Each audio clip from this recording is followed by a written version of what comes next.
Good afternoon, and welcome to Thinking Tuesday. It's always a pleasure for me to be here with you on Thinking Tuesday at noon to share some messages that would help to take you through your day and to help you to really consider what are your thoughts that are taking you in the direction that you're going. Are they taking you to higher heights? Or are they keeping you in self imposed boxes, which is not where you want to be? So, welcome to Thinking Tuesday. Glad you're here again to take a look at some of those things that we don't get a chance to do to look at during our busy day. So, it's great that you're taking time to see this even either now or the replay. Sometimes we do find ourselves unstuck or stuck, and we want to become unstuck because we know that stuck stinks, right? None of us like to be there. There's so many areas in our lives where we can get stuck. They might be in our career, might be in our relationships, our finances, our emotional life. There's so many areas where we can feel stuck. And it is natural to be stuck at times. But how we deal with it is the important question. And the key to unraveling the mystery to getting unstuck is where? If you know me already, you know where I'm going with this. It's in your thoughts. And that's why I continue to share this motto for Thinking Tuesday, which I truly, truly believe in. Because your mind is a garden, your thoughts are the seeds, and you can grow flowers or you can grow weeds, and your thoughts are the seeds. We try to cultivate positive thoughts that are self affirming and uplifting and get rid of those negative thoughts, which are those weeds that are trying to strangle those positive thoughts that we're trying to cultivate. So we need to cultivate a positive mindset if we want to live the life that we'd like to live. The solution is in the power of our thoughts. You have full control as you control your thoughts. There's really nothing wrong with being stuck. Because as I said before, it's natural to get stuck. I get stuck sometimes, but the fact is, being stuck is usually a time when we really give ourselves a chance to sit back and think and hopefully find solutions to getting unstuck. Unfortunately, many times we don't prepare in advance to look for possible solutions if something should happen. We wait until the thing happens and then we're stuck. But nevertheless, it's what you do during that period when you're stuck that really matters. So, stuck, even though it stinks, doesn't necessarily mean that you have to stay stuck. It's just a comma after the stuck. We don't put a period after the stuck because you're not going to stay there, right? This reminds me of an experience I have sometimes with some of my clients when they're stuck. Okay. They might decide, some of them might decide that they want to terminate. And why do they want to terminate? Because they feel stuck. But I always encourage them to examine the reasons why they might be considering terminating. Usually it is a point where they're stuck and they're at a crossroads. None of us like to feel that. It's a very uncomfortable place. Sometimes we feel frustrated. Sometimes we feel sad. Sometimes we feel like we're not moving as fast as we would like to. But that's not a reason to stop. Usually, as I said, it's at a point, a crossroads. And that's a really sweet spot for me. It's really a sweet spot because I know what I'm seeing and I know what they're feeling. But my job as a coach is to help them to begin to stay in that uncomfortable spot and really confront some of the issues that they might be resisting. Because when you resist that opportunity, you really lose a potential opportunity for insight and breakthrough. So that's really a spot that I work very hard in, and I just really get excited when they see the light bulb go off or go on. And they realize that this was not really the time to terminate, but they've come to understand something that was very difficult, maybe painful, frustrating, whatever it is.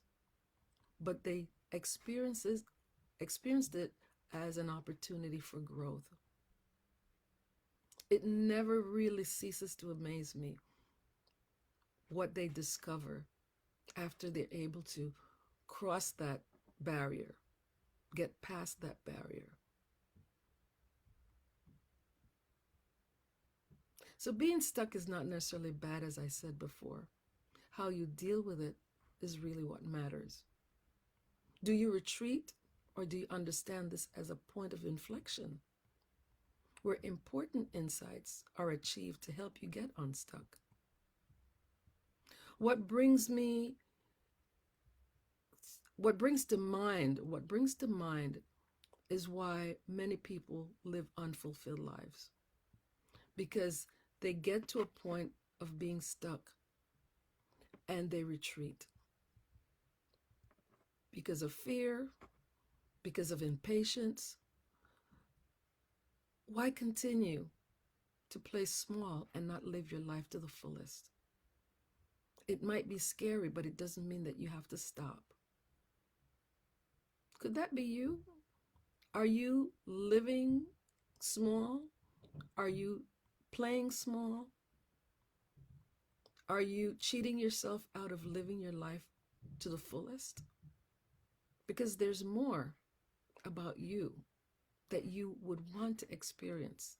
You want to get to know yourself as much as possible, because there are great things in you, things that you have to accomplish. Are you living full out? Or are you allowing some self-limiting thoughts to keep you in that self-imposed box that I mentioned before, where you don't allow yourself to be all that you can be? Because we know that if you change your thoughts, you can change your life. And this is the focus of Thinking Tuesday. When you realize that your thoughts dictate your future, you should really want to take control, to get into the driver's seat, to steer these thoughts in the right direction, in a positive direction. Because living on autopilot and allowing these thoughts to run unchecked is not the solution to living a fuller life. It might feel easier because you don't have to do the work, because you don't have to take responsibility, because things just happen. I don't know why they happen, but they just happen. But whether you are aware of your thoughts and whether or not you're aware that they're taking you down the wrong path, or they're keeping you from fulfilling the life that you would like to live, you're still responsible for the consequences, because they are your thoughts. They're in your care. They're in your custody. You're responsible for what you think and how you think. Your thoughts are in your custody. It's just like parents with children. Children are in our custody. And parents are responsible to help raise them to be productive and responsible and successful people. So you are also in custody of your thoughts. You really don't get a pass because you're unaware. Being unaware of your thoughts does not absolve you from responsibility of your actions, which are driven by your thoughts. Once or twice may be considered a learning opportunity, but if you continue to get the same results, then you have to ask yourself, what am I doing wrong?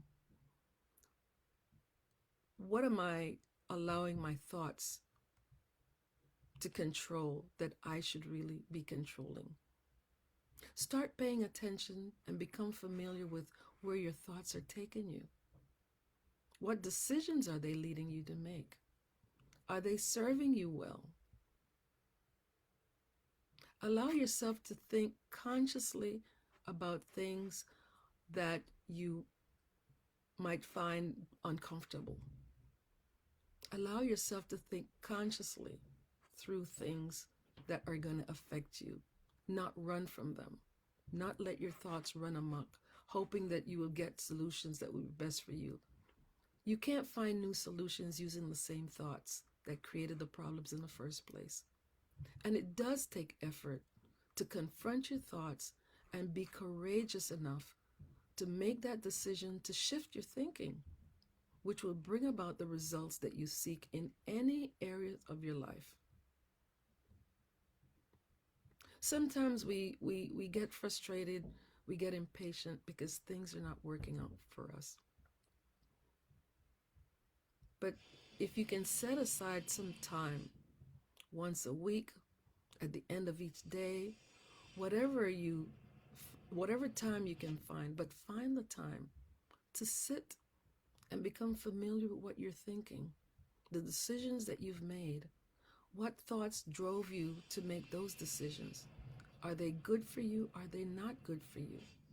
I just want to suggest a simple exercise that you can start with to become more aware of your thoughts and identify areas that might be negatively affected. Sometimes it helps to be visual as we try to find solutions.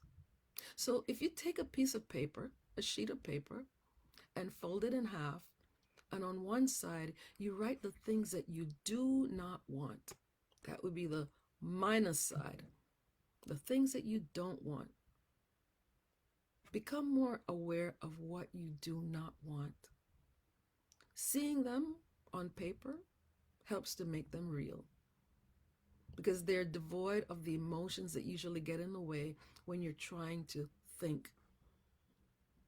Seeing them makes them a little bit more realistic or real. Depending on the area of your life you want to improve, perhaps it's your job,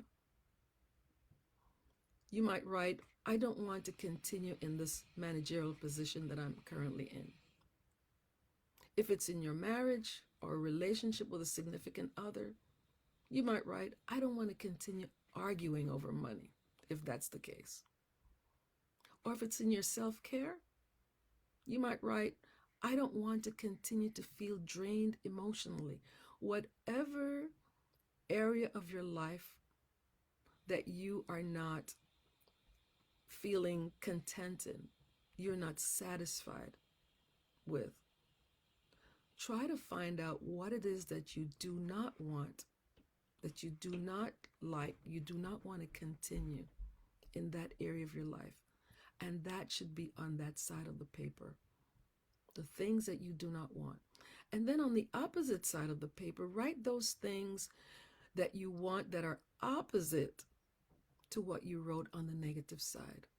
What is it that you want to change? How do you want to see those things? Write the opposite to what you wrote on the negative side. This will at least give you a visual of what you are experiencing that you would like to begin to change. It helps you to identify and clarify what you're currently facing, where you currently are, and what you would like to change about it. Your thinking is your greatest vehicle to increase your power and success. So allow yourself to spend time examining your thinking. Write it down on paper. Taking a look at your current results will also give you clues to your thoughts, because sometimes you have to do it from the reverse. You see the results and you wonder, well, how did I get here? Well, that might help you to get back to the thoughts that took you there in the first place. As you become more aware of your thoughts, you have a better chance of controlling them rather than having them control you without your awareness. You're still responsible for the outcome. So why not make it the outcome that you want? So you control your thinking, control your decisions, control your actions. Even if you're not aware of your thinking, they're driving your actions. So take time to become more aware of what you're thinking.